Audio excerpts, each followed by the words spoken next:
और सर इसे सर जोड़ करके मैं इस बात को बहुत ही गहराई से मैं आपसे पूछूंगा, बहुत ही संजीदगी से। देखिए, हमने इससे पहले बात की थी लगातार कि गाड़ी वाड़ी खरीदने वाली बात, जिस पे काफ़ी लोगों ने चिंताएं भी व्यक्त की थी। ठीक है, छोड़ दीजिए उस चीज़ को। नेक्स्ट जो मसला आया, एमएलएज ने 80,000 से 1 लाख के बीच में सैलरीज का मसला चल रहा था, उसे 1.5 लाख से 2 लाख के बीच में किया गया था। आप बेहतर तरीके से जानते हैं, आपके बहुत सारे आर्टिकल्स इस हवाले से भी आते रहते हैं। मैं आपसे समझने की कोशिश करूंगा, आपने अपनी सैलरी बढ़ाई, ठीक है, बहुत अच्छी बात है। आपको गाड़ी बंगला चाहिए, बहुत अच्छी बात है, आप ऐश करो, कोई फ़र्क नहीं पड़ता। लेकिन जहाँ पे अवाम की बात आती है, आपके मैनिफेस्टो में वो चिपक के रह जाता है कि हम 1 लाख नौकरियाँ देंगे, फिर कहते हैं आप 25,000 नौकरियाँ देंगे। जब नौकरी की बारी आती है तो जो एक्स सर्विस मैन है उनको नौकरी दी जाती है, जो ऑलरेडी सर्विस करके निकल चुके हैं उनको नौकरी दी जाती है, जो नौजवान बैठे हैं वो उनको नौकरी नहीं मिल रही है, जो आपको आपके कॉलेज में पोस्ट खाली है वो पोस्ट यूं ही खाली रहती है। बोलने की किसी के अंदर हिम्मत नहीं है। अगर उनसे रिप्रेजेंटेशन करने के लिए पूछो, उनकी पीआर टीम से पूछो, तो वो कहते भाई हम इसमें बोल नहीं सकते क्योंकि हमारे लिए खतरा है। अरे भाई क्या है, जम्मू कश्मीर है, ये कोई ऐसा थोड़ी ना कि कोई टेरर लैंड है, कोई आकर के किसी का गला रेत करके चला जाएगा। आपको सिक्योरिटी चाहिए, बिल्कुल ठीक है, अच्छी बात लीजिए, आवाम की सिक्योरिटी की कोई फिक्र नहीं है। दूसरी तरफ हम देख पा रहे हैं अपनी सैलरी आप खूब मजे से बढ़ा ले रहे हैं, आवाम के लिए जॉब और भी ज्यादा जो है मतलब बेरोजगारी बढ़ती जा रही है। तो ओवरऑल सिनेरियो पे मैं आपसे समझने की कोशिश करूंगा कि एक एक्सपर्ट नौजवान के जज्बात से हट करके क्या सोचता है। बुनियादी देखिए, बुनियादी चीज़ है कि आप बहस हुकूमत कितना जिम्मेदारी समझते हो और किस प्रायोरिटी को, किस चीज़ को प्रायोरिटाइज कर रहे हो। यहाँ जो प्रायोरिटाइज करने की ज़रूरत है उसको प्रायोरिटाइज नहीं किया जा रहा है। मान लीजिए अभी हमारे पास अनएम्प्लॉयमेंट के लिए इश्यूज है काफ़ी, या हमारे कैजुअल रेगुलराइजेशंस के काफ़ी इश्यूज है और बहुत ज़्यादा अहम इशू है। अगर आप ये कहकर कि हमारे पास पावर्स नहीं है, लिमिटेड पावर्स है, ये कहने के बावजूद भी अपनी सैलरीज को बढ़ा सके या अपने टीएडीएज को बढ़ा सके या किसी एडवाइजर लाइफ टाइम पेंशन वगैरह सबका मसला है इसमें। अगर आप वहाँ सीरियस हो, I am just trying to explain, आप वहाँ सीरियस थे, आप वहाँ संजीदा थे, आपने कर लिया। अगर आप वहाँ पावर्स क्लेम करने के ना होने के बावजूद वो कर पाए, क्यों नहीं आप रेगुलराइजेशन कर पा रहे हो? जबकि आपको अगर आप पैसों की कमी महसूस ये रीजन दे दोगे तो अपने रिसोर्सेज के अलावा अभी 5,000 करोड़ अभी कुछ दिन पहले एडिशनल फंड सैंक्शन हो गए हैं गवर्नमेंट जम्मू कश्मीर के लिए। 5,000 से पहले 2,000 और अभी 5,000 एडिशनल। तो माय पॉइंट इज, क्या आप कहीं शुरुआत भी नहीं कर सकते हो? आपके पास रिजर्वेशन का बिल है, आपके पास रिजर्वेशन के इश्यूज है। अगर आप इतना संजीदा हो, यहाँ 50% से नीचे ओपन कैटेगरीज के लोग अब आ रहे हैं और 60% के आसपास अदर कैटेगरीज को वहाँ रैशनलाइज करने की ज़रूरत है। अगर आप इन मामलात को सीरियस हो, इन मामलात में सीरियस हो, लोगों की भलाई के लिए सीरियस हो, तो कम से कम वहां आप रैशनलाइज नहीं कर सकते हो। इसीलिए नहीं करते हैं कि इनके करने के मामलात नहीं है। उनको लग रहा है कि कहीं ना कहीं अगर कहीं कोई गलती से कुछ हो गया तो दे विल बी क्रिटिसाइज्ड। उस चीज के लिए उनको वो कोई डिसीजन लेना नहीं चाहेंगे। और दूसरा ये कि उनके जो मामलात है वो अपने ज्यादा प्रायोरिटी है मामलात के, और उन मामलात में वो उलझते रहते हैं, उन्हीं चीज को करते रहते हैं। बाकी उनको जो आम मामलात जो लोगों के हैं, अभी आप देखोगे हमारे पास सबसे ज्यादा पावर जनरेशन का पोटेंशियल है जम्मू कश्मीर में खासतौर पानी बाकी चीज। तो अभी भी आज इतना इन्वेस्टमेंट करने के बावजूद, बहुत सारा इन्वेस्टमेंट हो गया पावर सेक्टर में अपग्रेडेशन के लिए, 6-6 घंटे का कट आजकल बिजली का हो रहा है लोगों के। 6-6 घंटे कट हो रहा है दिन में, हर 2-2 घंटे के बाद कट हो रहा है बिजली सप्लाईज में। So point is, where is the administration? उसके साथ साथ एक तो ये हो गए लोगों के मामलात, दूसरा सबसे बड़ी चीज फिर अकाउंटेबिलिटी का इशू।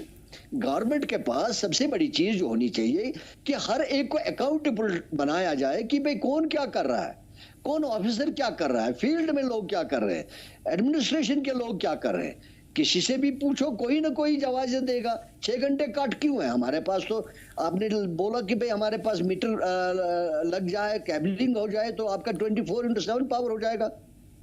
अब नहीं सर देखिए, असल में हम इस वजह से मैं आपसे पूछना चाह रहा था कि अभी टोटल जो बजट का आउटले है उस हिसाब से 1,30,000 करोड़ के आसपास, अगर ठीक है नेट हम मान लेते हैं कि इतना जितना नेट बजट आता है हमारे पास 1,13,000 से करोड़ से ऊपर आता है, अगर हम एक्सपेंडिचर की बात करें तो करीब करीब 80,000 करोड़ के आसपास आता है। और जो सेंटर का बजट है, स्टेट का बजट है, अलग अलग जगह से इनकम्स जो आती हैं, उन तमाम तर चीज़ों को सर ओवरऑल एक टेबल पे हम रखते हैं। फिर हम सोचते हैं कि डेली वेजर्स के मुद्दे हल क्यों नहीं हो रहे हैं, बिजली पानी के मसले क्यों हल नहीं हो रहे हैं, और लोगों की जो छोटी छोटी समस्या है, बुनियादी जो वजूहात हैं वो हल क्यों नहीं हो रही हैं, बेरोजगारी क्यों नहीं दूर हो रही है। तो हमें एक ही चीज़ देखने को मिलती है, सीरियसनेस की कमी।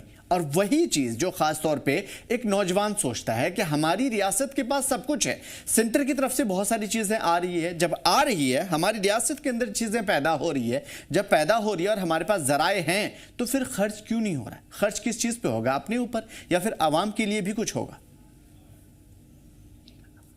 बुनियादी बात यही है कि इन लोगों को वो एहसास नहीं है कि हमने लोगों से वोट लिया है किसी वादे के अगेंस्ट, किसी काम के अगेंस्ट। बुनियादी चीज़ है, वो अपने आप को उस लिहाज से जिम्मेदार समझते नहीं है, वो अपने आप को अकाउंटेबल नहीं समझते हैं। वो यही समझ रहे हैं कि उनके लिए अगर 5 साल मिलते हैं वो बहुत ज़्यादा है, क्योंकि 5 साल में वो सारा कुछ कर लेंगे जो उनको चाहिए, जो आगे के लिए चाहिए उनको, वो सारा हो जाएगा। Let me tell you very openly, I am sorry, I am slightly blunt, उनका यही होता है, हमारे 5 साल काफ़ी है अपने आप के लिए, आगे के लिए भी हमारे 5 साल काफ़ी है। वो कंसंट्रेट उसी चीज पर कर रहे हैं। नहीं तो मुझे बताइए, जब कोई एमएलए बनता है, जब कोई रिप्रेजेंटेटिव आता है, उसको कोई नहीं बोलता है, कंधे पर उठा के नहीं बोलता है कि आप आ जाओ जी हमारा मेंबर बनो। लोग आते हैं, रिक्वेस्ट करते हैं, मैनिफेस्टो देते हैं, लोगों से प्रॉमिस करते हैं जनाब हमारे को वोट दीजिए, टोपी हाथ में लेकर मांगते हैं कि रिक्वेस्ट करते हैं कि वोट दीजिए। That means they should be extraordinarily responsible, feeling कि हमको लोगों की तय कुछ जिम्मेदारियां हैं। लेकिन अल्टीमेटली जब कोई एमएलए बनता है तो then he thinks differently. So that means there is a कमी, इस चीज की कमी है कि हमको लोगों की तय कुछ जिम्मेदारियां हैं, हमारे कुछ एहसास होना चाहिए, वो नहीं है। मुझे ये बताइए, एक और एग्जाम्पल मैं देना चाहूंगा। यहाँ हमारे एक एमएलए साहब है, बहुत अच्छे मोतबर एमएलए साहब है, लेबर तबके की बड़ी नुमाइंदगी करते हैं, और यहाँ तक कि दिल्ली में उनके लेबर्स के लिए प्रोटेस्ट करते रहते हैं, और अभी एमएलए है। और जब 3 लाख बढ़ाने की बात हुई, 1.5 लाख से 3 लाख बढ़ाने की बात हुई, तो उन्होंने भी खुशी खुशी एक्सेप्ट कर लिया अपने लिए 3 लाख। उस वक्त उन्होंने ये नहीं सोचा मेरे जो लेबर्स, मेरे जो डेली वेजर्स रोज सड़कों पर होते हैं, काश मैं ये कहूँगा नहीं मुझे 1.5 लाख नहीं चाहिए, मुझे जो है एडिशनल नहीं चाहिए मुझे, क्योंकि हमारे रोजगार बेरोजगार। बिल्कुल सही बात है। और ऐसे कितने न जाने कितने डेली वेजर्स का पेट भर सकता था, उनकी सैलरी दी जा सकती थी। बड़ी बात कही आपने। सेंट अ मैसेज, और वो बड़ा मोतबर और बड़ा हरदिल अजीज लीडर माना जाता है। ये एहसास की बात है, राइट। ये ऐसा अगर वो कम से कम ये एक मैसेज देता कि भाई नहीं जी मुझे नहीं चाहिए, मेरे जो डेली वेजर्स है वो तनख्वाह के बगैर है, बुनियादी चीज़ों के बगैर है, वो रोज सड़कों पर आते हैं, I must not take this additional amount even if it does not, हालांकि उसे कोई ज्यादा फर्क पड़ने वाला नहीं था बजट पर, लेकिन एक मैसेज आता है, लेकिन नहीं करता है। बिल्कुल बड़ी बात है। और सर यही वजह है कि शायद कायद, लीडर और एक नेता में कहीं ना कहीं फ़र्क होता है, और लोग इस चीज़ को बेहतर तरीके से समझ रहे हैं। आज का मुद्दा भी हमने आपसे इसी वजह से समझने की कोशिश की कि बहुत सारी शिकायतें हैं लोगों की, लेकिन फिर जब लोगों की ज़रूरत होती है तो ये झोली फैला करके लोगों के सामने में होते हैं।